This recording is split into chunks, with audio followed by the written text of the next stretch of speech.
they were neighbors of ours, and our mothers, they started coming, and so they came along. We went along with them. And they invited me to come to Sunday school with Eleanor, and that's how it started. And then our mothers were friends, and my father was a farmer, so he didn't want to, he didn't really think, we didn't go to church at that. Well, my mother and I did, and we went to a church in Chippewa, a Norwegian Lutheran church in Chippewa. When you were confirmed, then you did not become a member. And so I held off, and then I went to college, and then I married a man who was not a Christian, and so I waited for him to become a Christian before I joined. When was November 1960? And you want to do the why? Well, we were living in Pepin, Wisconsin at that time, and we attended the Pippin Hill Evangelical Free Church, and our pastor quit and went someplace else, and he got one of his friends from Eau Claire to come down and be our pastor. And his name was Don Lundeen, and he was from Bethesda, and when we eventually came to Eau Claire in 1960, he and his wife invited us to go with them to church and then over to their house for dinner afterwards. And after they had done that for, I don't know, maybe a couple of months. Yes. Anyway, we decided that Bethesda would be our church home because we liked the people and the preaching and everything. So our plans had been to go church shopping, and because of these dear friends, we never did go church shopping. No. Yeah, that was a fairly new church at that time, like maybe 4 years old or so. Yeah. I think there were, 5 families maybe at that time that went to the church? I don't know. It was a There's small probably more number than anyway. that, but yeah, it was a small group, and they were praying for some young families to come in. And Yeah. We came because we were invited. My husband worked for Mr. Jarnes. He was a shoemaker, and so he invited us, our family, to come. We didn't have a church. We were just a young family then. So that's been many years ago. Probably I was about 9 in 1930, around that time. Wow. When I was a little girl. And the church we had what we called, the women's group was called Mission Friends. And we would meet every other Tuesday night. And there was always lunch afterwards, coffee and goodies. And it was during that time of socialization that we got to meet the people and got to love them. And so that became our church. And then our church, we had no relatives here because my parents were from Norway. And so the family, the church was our family from then on. When we were first invited to come, the church was on Faith Street, and that was up on the north side hill. And that was it was good, nice, but it didn't have any basement or anything, no fellowship hall, but it was very nice. And then we added a fellowship hall onto it, and then we had a parsonage right next door, and the Oberlins were our pastor at the time. It was because of the Faith and Fellowship Hour or WAQ. My parents they were Norwegian, and they had a little segment in the program that was Norwegian. We came because Howard was in the building business, and we had an opportunity to start building here, and people that we already knew were going to Bethesda. We were involved in the Evangelical Free Church, but there wasn't one in Eau Claire, and he was from Lutheran background before that, and it was a good fit for us. But Don Mundine was a lay preacher down at a small free church, and we got acquainted with them, and we used to have him for his family over for lunch after his messages at church, and got quite well acquainted. Well, anyway, one day he said, "I'd like to have you meet somebody," and he came down one day when I was in the lumberyard with this older gentleman by the name of Ivor Walker, and he found me at the lumberyard where I was working for getting lumber, and I talked with Ivor for about 5 minutes maybe, and he said, "If you ever want to come to Eau Claire, I got the lots and the lumber, and I can get you started." I just kind of laughed it off, because that was at least, never ever thought that would ever happen. But anyway, when I work dried up down there and I didn't have a place for work, I happened to think of Ivor's offer, and we came to Eau Claire and picked out a lot and the plans, and we started building that fall right away, 1960. He still didn't really intend to move up here though, because I and the 3 kids that we had then, Dawn was born here, stayed in Pepin that first year, and he went back and forth. He lived with Carl and Anita, and then on weekends would come home. They moved the trailer house up as soon as I started working here. An interesting thing about that too was that the people, it was a small congregation, and here we were 3 families coming at one time, which was a big thing. And Molly Jernis, who was the grandmother of Lindy Gardner, told us afterwards that we have been praying and praying for young families, and it was like that was an answer to prayer. That three families would come at one time. And Don Lundine's also joined, and the pastor also, because he was new, joined. 5 families, young families joined at one time. My brother was killed in an accident, and Joe rang and came down to the house, and my husband said, "That's where we're going to church." We've been there ever since. Wow. I don't even remember when it was, but I was little. Wow. We don't remember when it was for sure, but it was that was a long time ago. We had a lay preacher that came to Pepin Hill, where I went to church as a child and a young adult. And he was preaching, probably filling in for a year or more, and off and on. And he went here.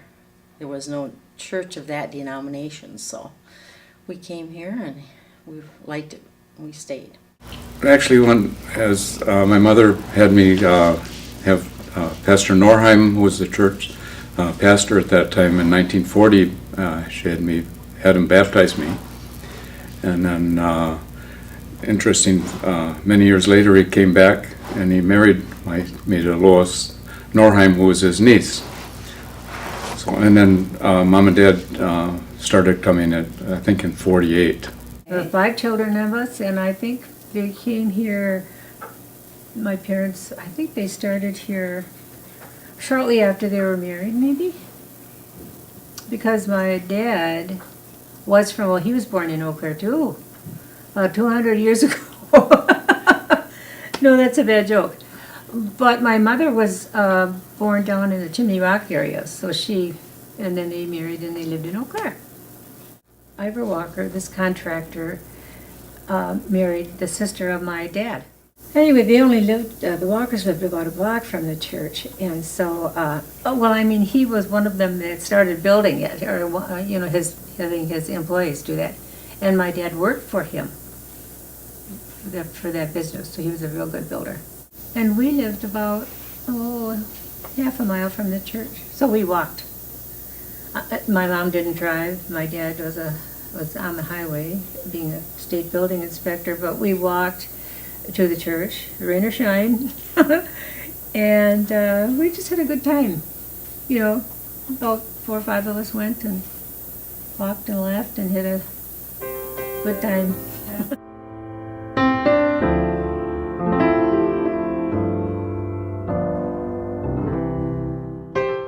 Well, I don't know. I went to Sunday school and I taught Sunday school, and I was vice Sunday school superintendent, Wow. primary, and taught Sunday school. been active in all the women's groups, many prayer meetings, Bible studies. I had a friend, we set up the daily vacation Bible schools for a long time. Wow. And we're a youth group. We used to, my husband and I and other members used to take the youth on camping trips, and you know, there wasn't the separation that there is now. The youth groups were on evenings, and the adults came, but we did then start having a youth group, and then we used to go to Minong and places. And on Sundays, people would get together, and we'd take our boats and go out to Wissota and pick up all the older people, and we'd all go out there, and then Johnson's and my husband and different ones would give people rides in the boats. Together, our first involvement was after we had just been there a couple of years, probably, or less. We were asked if we would work with the youth group. And so we have quite a few memories, especially of our camping trips with the youth group. We would go up to Minong. And Beatty and Wally Hill were a little older than us and a little more mature than what we were at that time. And so it was good that they would go along with us and kind of watch over things. But we had a good time with the kids, and we would camp, and we would feed them all weekend, and Beatty fried chicken on an electric frying pan on a picnic table, and we just had good times. And one big memory from that is when the brakes went out on the school bus that Bethesda had. And Carl had to drive this busload of kids all the way home with no brakes. He would shift down and use the emergency brakes, and we made it back safely. But the other things that I've been involved in is back when our children were little, it was the nursery, lots of nursery duty and in charge of the nursery, and Sunday school, Vacation Bible School. We had Wednesday night what was called Trinity Series for grade school kids, and I taught in that for quite a number of years and prepared meals for Wednesday nights, and quite a few Bible studies. I hosted Bible studies a lot. I didn't feel like I was a leader. Carl did more of that. Now I help clean the kitchen, and and for myself, I was a member of the trustee board and a member of the elder board for quite a few years. And we also, like she mentioned, worked with the youth a lot. And I was a member of what we called the LB Builders. It was a group of 4 men that formed a corporation, and then we built this church. And we used a lot of people from the congregation that came and helped in the construction. That was good. I've been head of the Vacation Bible School in the summer. I have been head of the Mission Friends, and I've been a Sunday school teacher. That's probably the things. Well, I also became involved with Christian Women's Club, or Stonecraft, and that too was with women. I like working with women. Oh, very nice. And doing the things that they do. I guess I've been an usher for a little bit, but I do appreciate a testimony part of the church, I think. Well, I was Sunday school teacher for many years, involved in the women's organization. We also were, it was called Junior League back then. It was children's, I think, kindergarten through 6th grade or something like that, which was way too big an age span, every Monday night. And we had that for many years. Many years. Too. And Bible study leaders and just a lot of different things. Whatever there was to do, we sort of did it because there weren't that many people. I was on the trustee board, of course, a number of years, and the deacon board, many committees, music committee radio committee we had at that time. And then I was in a lot of singing in church, solos, duets, quartets, like I mentioned, and so that was just a part of our church life. Elder board? Elder board in 1971 till 2001, I believe, 30 years. So, and that was a good experience and a good time to get the feel of the congregation almost from the pastor's point of view, working with many people. You taught, Taught Sunday school for 25 years. and you taught VBS. Wow. Tell how you taught VBS. Mm-hmm.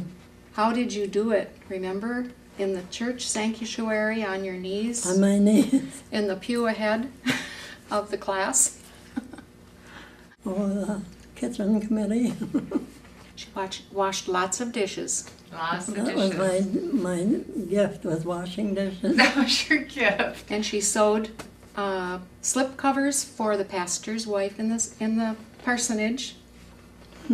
Yeah, taught Sunday school. A lot of years, I don't even remember how many. Taught VBS.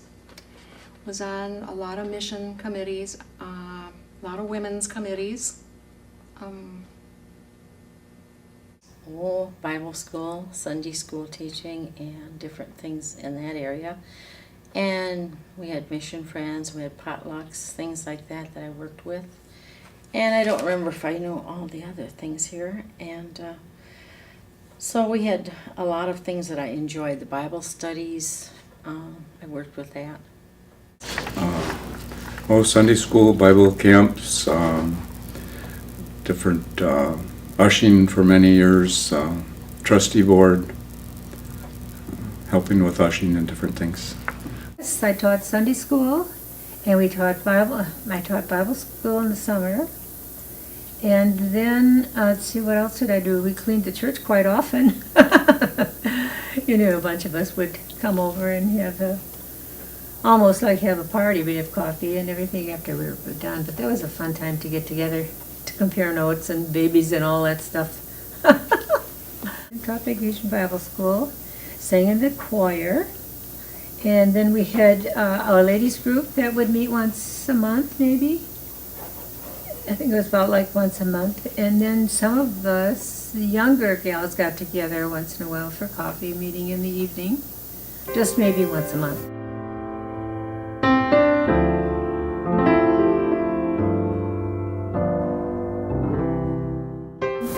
I don't know, it's been wonderful. The growth is great, so I have no complaints about that. God just increased us, so. Yeah.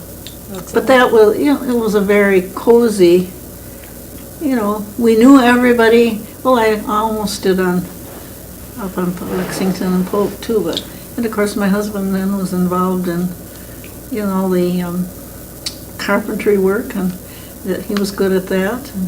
So it was Polk Avenue because that's where I first seen Jesus. I like this one because it has the facilities needed for this size of people in our congregation. Plus, I think it's so much nicer not to have steps. As you get older, that is very important. Yes, it is. Probably Polk Avenue, because that's where I kind of grew up, and we took church people water skiing Sunday afternoons and different things like that.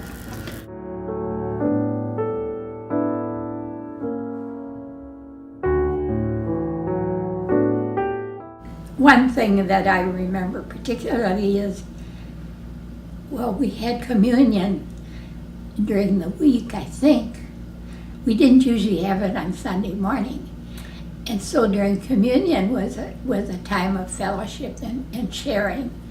And we don't really have that anymore. So I do miss that. Basically, it's the same church. Still preaches the gospel like we did then. I will have to say that things do change. naturally. We're living a life of change continually, and the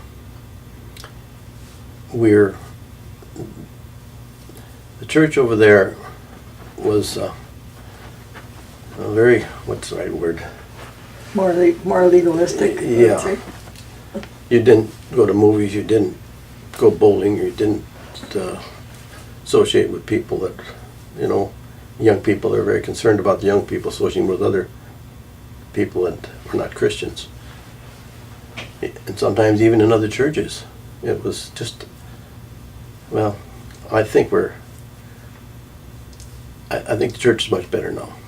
We're more of a community church. Before we were a little bit closed. Fine church, but closed. Afraid that we're going to lose what we had. Now we realize that we're going to give out what we have. The love of God, which is much, much better, I think.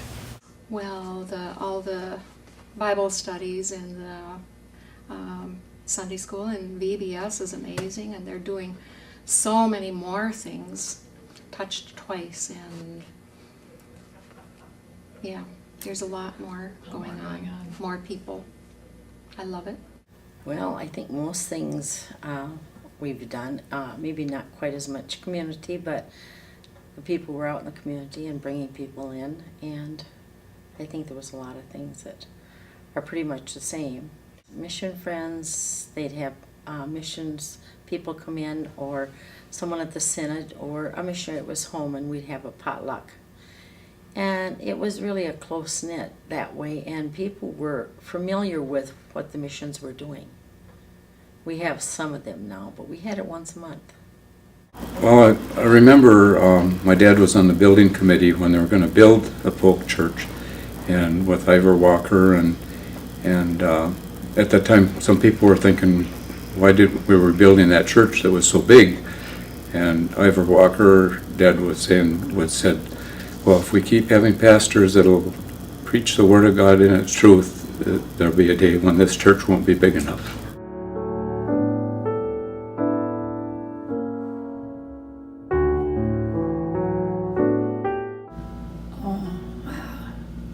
You certainly have to learn to trust the Lord, because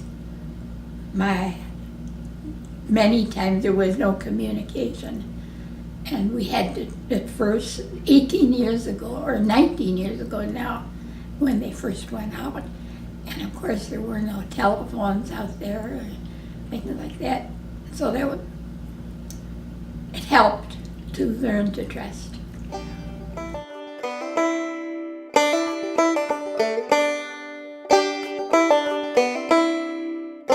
I remember, I know one. I know one of the pastor's sons.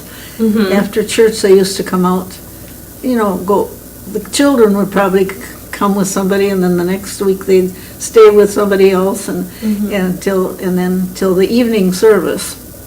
And so on that particular day, we had a speaker at church at night, and the two pastors' sons had come out with us, with my son, and we'd had dinner and that, and we came back, and the speaker talked and talked and talked. Mm-hmm. And finally, the whole thing was over, and the one son stood up and said, and everybody heard him because it was still kind of quiet, he said, well, at least my dad knows when to quit. Well, I can remember our first pastor was Pastor Overland.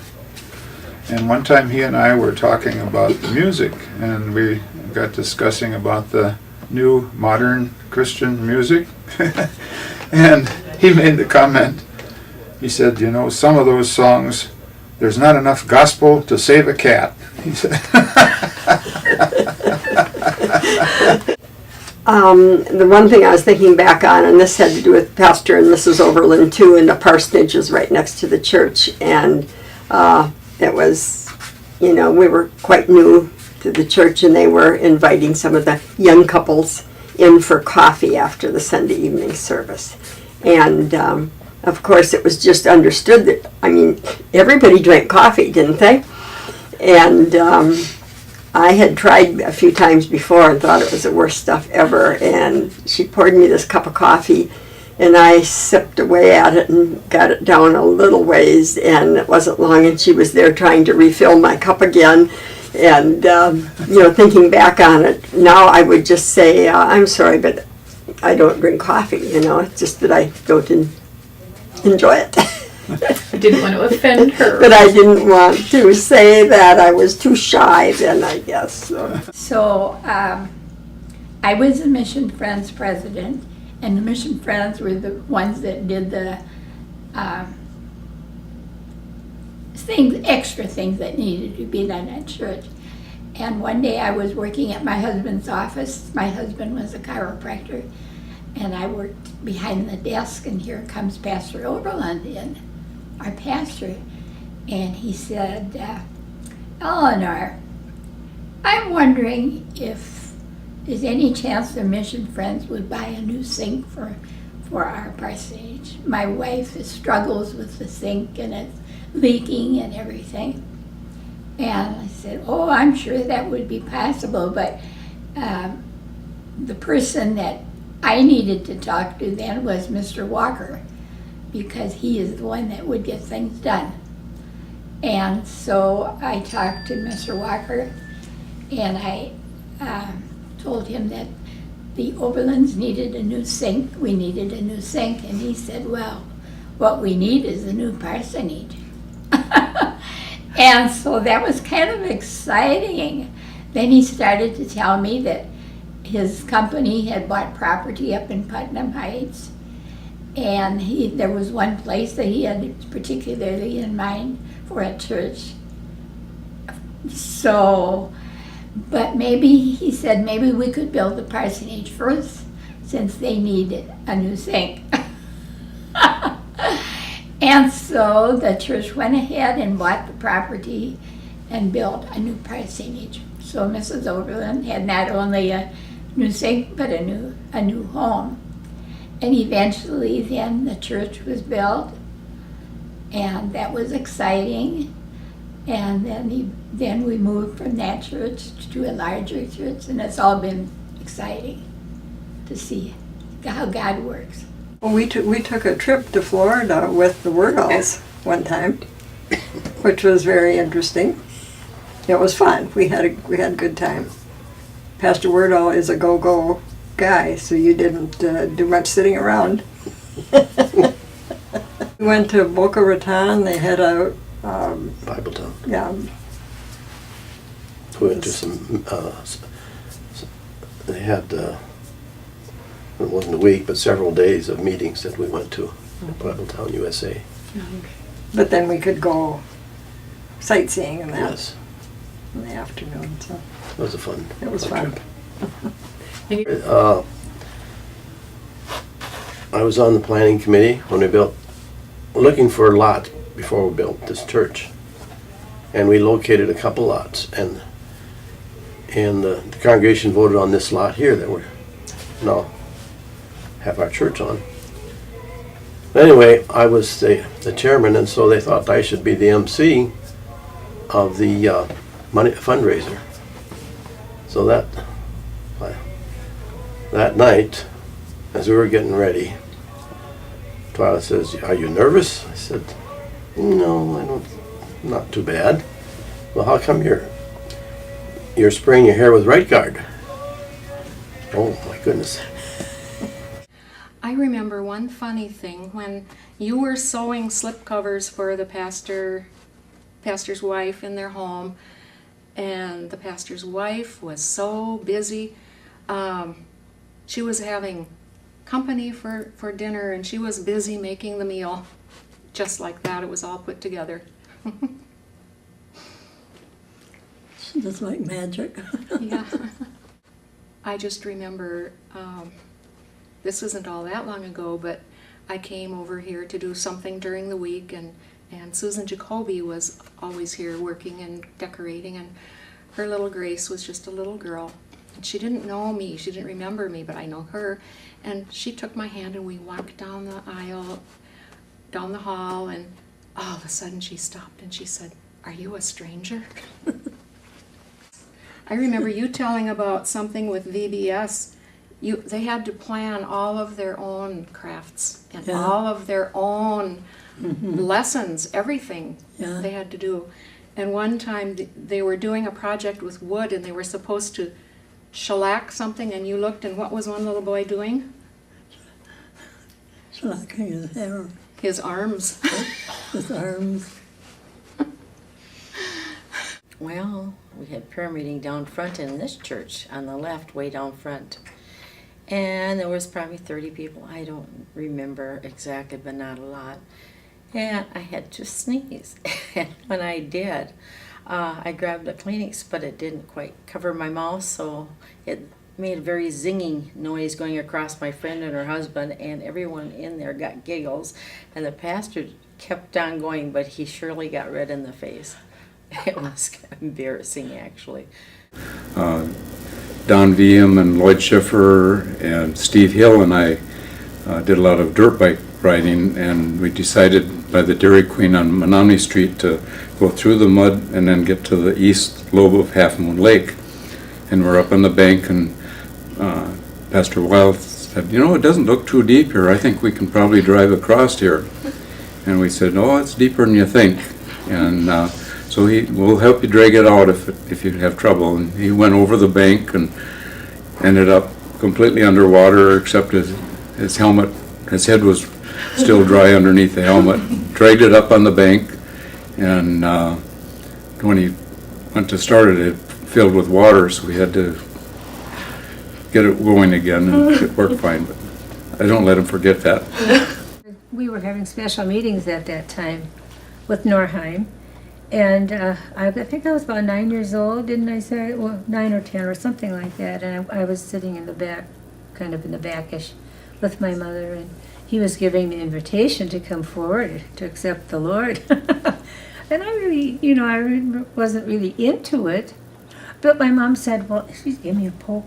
Don't you want to go up there and get Jesus in your heart?" She poked me again, and I think I had fallen asleep even, because that's what us young people did in the evening services. We'd fall asleep. So then I did go up there, and so he was the pastor that led me to the Lord.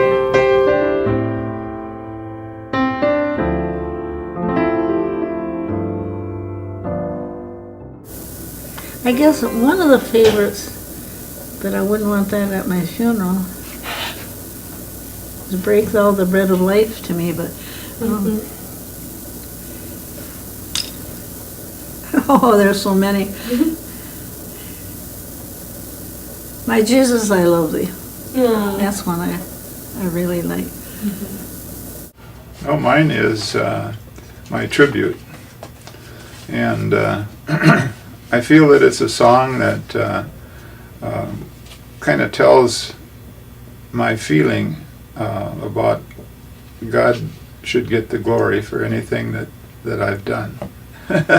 Because it was Him working through me that made it possible. So. Well, I guess I've never really zeroed in on one hymn as being my favorite, and I was kind of thinking about this morning, and the one song that came to mind is "My Hope is Built on Nothing Less." And then the next line, the Jesus' blood and righteousness. And that's why I like that song, because it stresses that our hope is only built on Jesus, that it's not on ourselves. Jesus, keep me near the cross. That's my favorite. Wow. All right, well, it seems like Oh, no, it's "What a Friend We Have in Jesus." That's but they're both good. obvious. And I should have gone and looked up the name of it. But it's this one that I think it's about the third verse. It says, "Let the Amen sound from His people again. Gladly for aye we adore thee." And I had always liked that one, and Denise chose that for her wedding. And then when Dawn was getting married, she said to me, "Mom, what is that hymn that goes, let the Amen sound from His people again?" And I said to her, "Well, that's the song that Denise had at her wedding." "Oh, but I like that one so much." So she had it too. So it's special. Well, there are a lot of good hymns, but I guess I mentioned it, how great thou art, I felt was a very inspirational. And one time, as I mentioned, I was singing it as solo and saw this lady in the back row weeping. I thought, what happened? I realized it was God was touching her soul through that song. It was quite inspiring for me too to know that the Lord was using me that way. Also, I like you come to the garden, in the garden, and because I like to grow things, and it's good to meet the Lord in the garden. Oh, I'd rather have Jesus. I'd rather have Jesus. I don't know if I've heard Than that. anything, yeah. Mm-hmm. Well, everything, the first time I heard it, I loved it. Yeah. I have so many, it's hard to say which one. Yeah. I really love Finally Home. Oh. That's a beautiful hymn. How great thou art, because it praises God so much. I think it's a wonderful hymn. Yeah. When the roll is called up yonder. I would say that's my favorite. Yeah, back in the 50s, my aunt was Billy Graham's press secretary, and so then, of course, George Beverly Shea was always singing "How Great Thou Art." So that's probably it. When I looked at that, I thought, what a friend we have in Jesus. That is my favorite hymn. And why? Well, because that's so true and it's so comforting.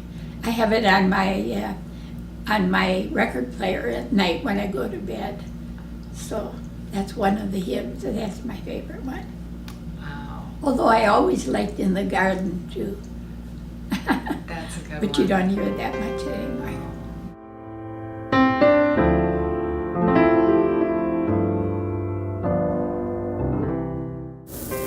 Well, we still take an interest in all ages.